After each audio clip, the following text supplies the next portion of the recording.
Hey guys, I'm making this quick video for you that if you have the issue with the Xbox Series X and it's overheating for you, so this guy just wrote here this.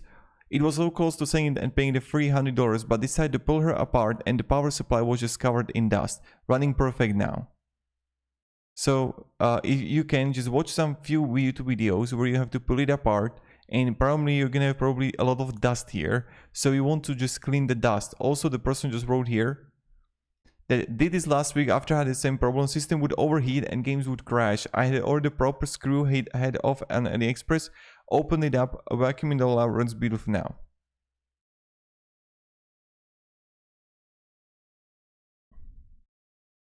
So this is something that you want to do, but don't do it outside, please. It's like, don't do it outside like this guy. You want to do it inside. So I just wanted to guide you what you need to do, and that's probably going to fix the issue for you about overheating. So have a great day and goodbye.